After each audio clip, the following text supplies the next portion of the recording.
We all know that we don't get what we want, we get what we tolerate. And this is the reason why we need to increase our standards. Driven Mofos, welcome back to another episode of The Winning Standard. Massive shout out to all of you who have been rating and reviewing this podcast on whatever platform you've been listening or watching it on. I really do appreciate it. The numbers keep going up every week, and it's all because of each and every one of you. So a massive thank you and a shout out. You all know who you are. Thank you. All right, today we're talking about raising the standards. Today is Monday. It's all about raising standards every Monday. So I want to talk about being needy. There are a lot of people out there who say that they're not needy, but when you watch their actions and behaviors, they're needy. Business owners every day will take what they can get, especially when they get paid. And as an example, I speak to multiple business owners every week who want to join Odyssey or want to become part of our inner community. Maybe it's through Thrive Time or something else that I've got. And I start talking to them about business and they go, everyone's price shopping. And I go, okay, so what do you do? And they go, yeah, but we need the work. Okay, well, that's why you're needy. You just dropped your pants. You dropped your pants for a cheaper price. Now, it's not the price is the problem, it's your customer avatar is the issue. When you're needy, you attract needy people because we don't get what we want, we get who we are. And then not only do we don't get what we want, we get what we tolerate. And what we tolerate is dropping our pants every time someone comes to us, waves a little bit of money in front of us, and we get all needy and we go, shit, we need the work. So now you've just taken on cheaper work. Here's the problem. You take on cheaper work, somebody goes and talks to somebody else and they go, I got a cheaper job done. Then another person comes to you and goes, well, hang on, they got it cheaper. Now you've just created a whole clusterfuck in your back end because you dropped your pants because you were needy around money. One of the most important things that I really teach when it comes to our Thrive Time event is that, first of all, you don't get what you want, you get who you are. So if you don't know who you are and you don't have clarity around your own personal standards, then you're going to consistently drop your pants. You're going to drop your pants when friends and family complain that they don't see you enough, or people are going to complain around you because you can't communicate effectively what you want, what you're trying to build, what the mission is, what the vision is. This happens every day in intimate relationships, where a business owner will come into the community and they say, yeah, but my wife or my husband just don't understand. How are they supposed to understand? They're not entrepreneurial. So you have to then create certainty for them by describing what your vision is, what your mission is, what's the lifestyle you're trying to create.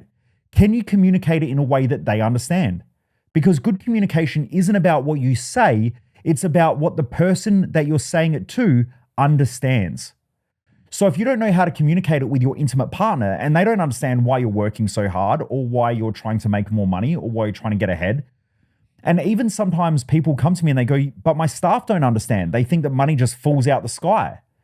And I say, did you explain to them how a business operates? Well, no. And I go, okay, well, how do they know what profitability looks like? What happens is you hire somebody, let's say you charge $300 an hour. I'm just making up a number. But let's say you charge $300 an hour and they get paid $50 an hour. All they see is that you make $250 an hour. Now, all of the business owners who are on here will be thinking straight away, yeah, but that's not how it is. They don't know that because they've never been taught. If their parents aren't entrepreneurs, they don't know what happens. All they know is that the money that hits the bank is money to spend because that's how most of society operates. If you give them the $1,000, they go, wow, I've got $1,000 to spend. Why? Because $1,000 that hits their bank account is spendable. They don't realize that there's taxation that comes out, that when you pay them, there's tax that comes out before it hits the bank account. They also don't understand that there's things like superannuation. There's all these other outgoing costs that they haven't even thought about. So what I do with my team is, because I want to set the standard with my team, I describe it all to them. So I sit down and I go, you know how we make, let's say $1,000? That $1,000 we don't get. The tax department take 30% straight away off the top. And I just use round numbers. Like, I don't describe it in hyper detail, but I just let them know, because they think if they get $50 or if they get $1,000 sale and they get $50 an hour, they go, wow, I got $50 and the company made $950, which is completely incorrect. So I sit down and I explain it to them in a way that they understand. I will talk to them and say, look, the tax department take 30%. So out of that $1,000, 300% is gone. $300 is gone. Then we pay superannuation, which let's just say we'll round it up 20%. So that's 50% is already gone. Then we've got run costs. Then you've got administration. I'm like, that paper that when you go to the printer and you push print and it prints 200 copies that you don't need, that costs us money. The electricity I've got to pay for every month. And when I describe it, I go, look, we probably made $10, right? Now you've also got to factor in as well. You get public holidays, long weekends, sick days, all of that shit. When you're not working, we don't make any money. We lose money because it goes back into you and the business. And they sit there and they go, wow, I never thought about that.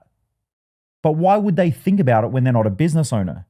Now, when business owners come to me and they complain and they go, well, staff should know, but they don't because no one's taught them. So again, this comes back to the needs trap.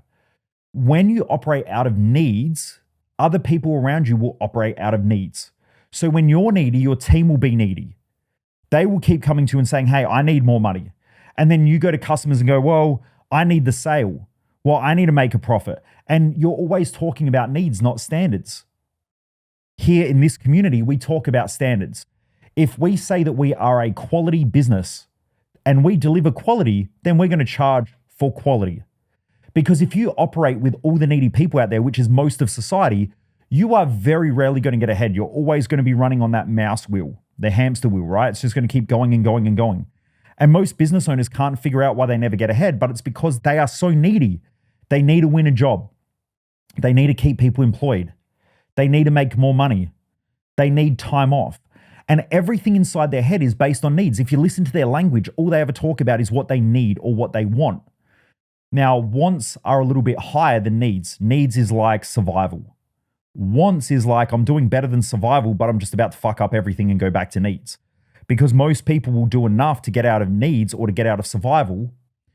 As they start to make a little bit more money or as lifestyle starts to free up, they then go and trap themselves again and by doing what they want, which then drops them back into being needy. This is why in our community, I don't talk about that. We talk about standards. And when I'm starting to work with a business owner, if they enter our Odyssey program, which is our 12-month business mentorship, or if they come on as a one-on-one client, I'm going to shift them into standards.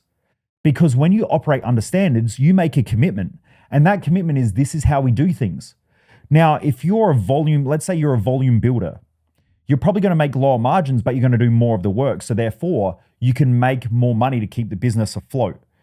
If you're not a volume builder or you don't do a lot of volume, then my recommendation is just be quality. And if you're quality, you increase margins. And people know what they're buying. I'm somebody who, in most cases, I buy off of quality. If I go and buy a TV, I want a great TV. I want something that's going to last me ages, that looks good, that sounds good, that works well, and that I don't have to go and rebuy another one in 2 years, right? So I'm somebody who goes out and I spend money on quality. Not everybody's like that. Most people are going to buy the cheapest shit because that's how they operate, right? That's why IKEA is so big, because people go and buy cheap shit and it breaks apart in 6 months and then they buy another one. And Jess bought something from Kmart a couple of weeks ago. It was like our dog sleeps in like a crate. So she bought this new nice wood crate. I put it together. It was from Kmart and the door's already fucking broken because it essentially is cardboard, not even wood. I mean, it is wood. It's that pressed wood or whatever it is. But it essentially broke. Why? Because it's cheap shit. But then you get what you pay for, right? So now we got to go buy another fucking crate because she bought cheap shit. But they've set their business model up that way. Most people operate like that. You have to decide if you want to do high quality work. My recommendation is that you raise your standards and you operate off of standards. Therefore, you change your customer avatar, someone who wants high standard work. If you're high standard in what you do, you attract people who want high standards, but you'll have less of them because it's not so much a volume thing. Although when you look at it, Apple charge more than most other computer companies and they're still one of the most profitable and biggest companies on the planet. Why? Because there's shitloads of people out there who still want quality. But I also think that comes back to mindset. And this is why my Thrive Time event is so important, because so many people have wired themselves to think in a certain way that there's never enough.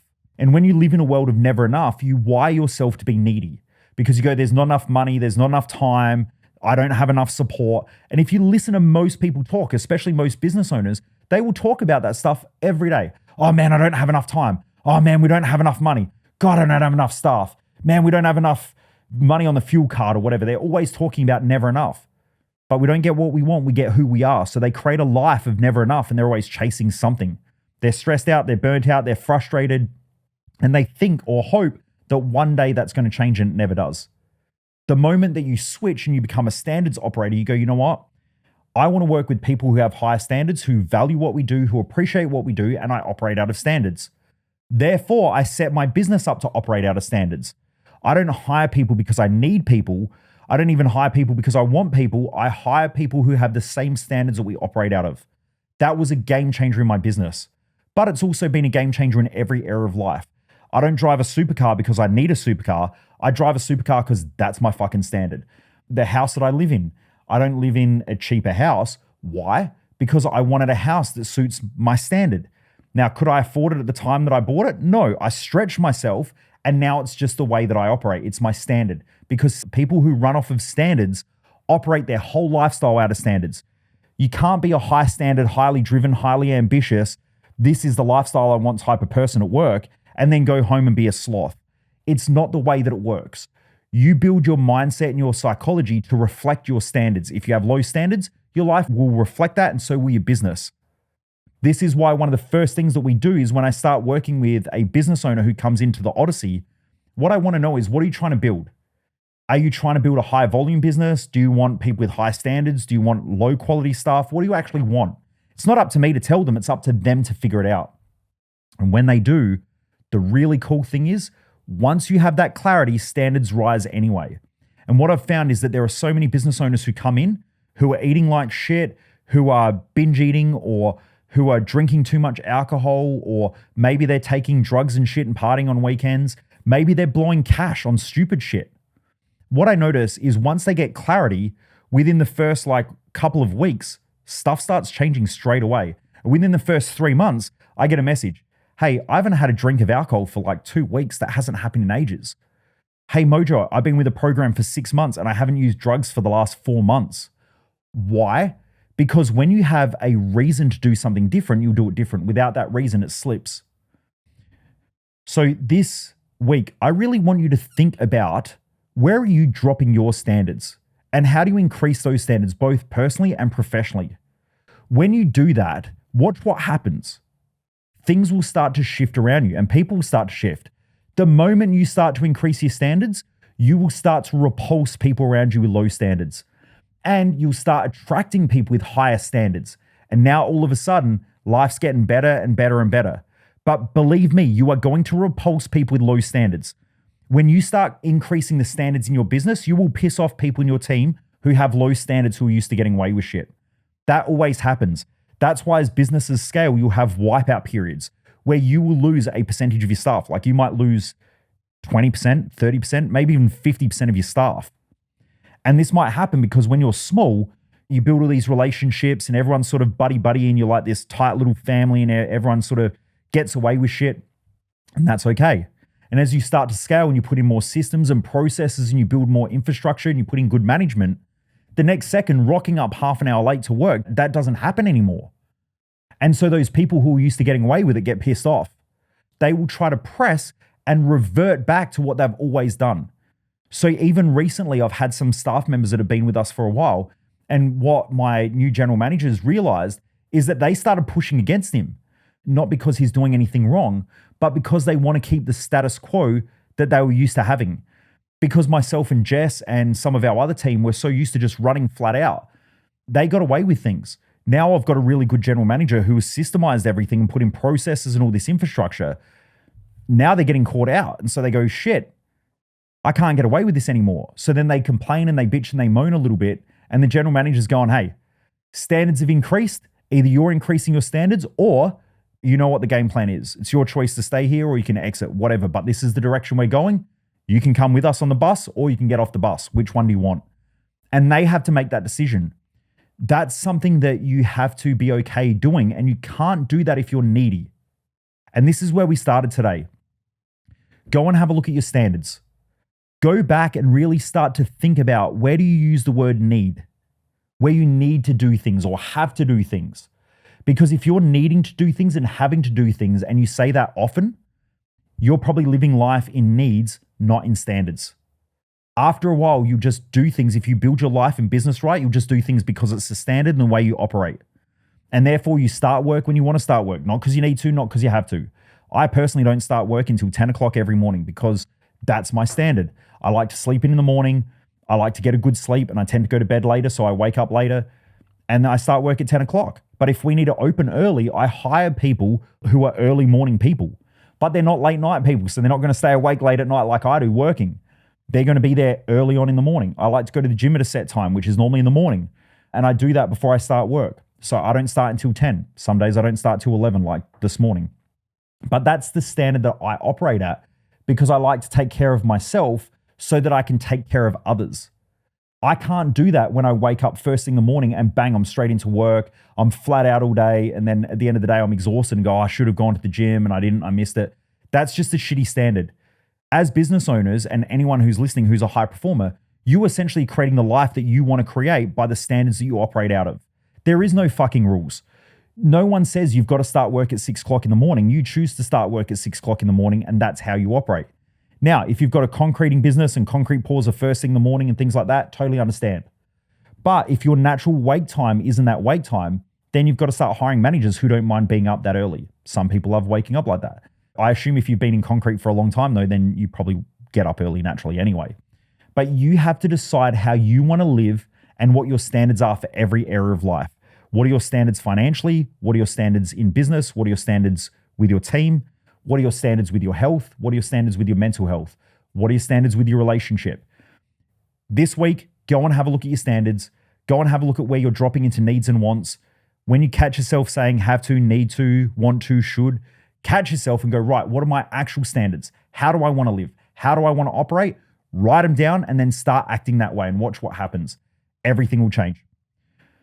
Driven mofos, I appreciate you all. Keep kicking ass. Remember, sharing's caring. Please share this episode on your social media. Let's get more people listening to this. If this made an impact, make sure you give it a rating and review as well on whatever podcasting platform you're listening to it on. And I'll see you back here for Wednesday. Wednesdays are about the winning life. Take care, keep kicking ass, and I'll see you on the next episode. Most people waste their life, and I just don't want you to be one of them.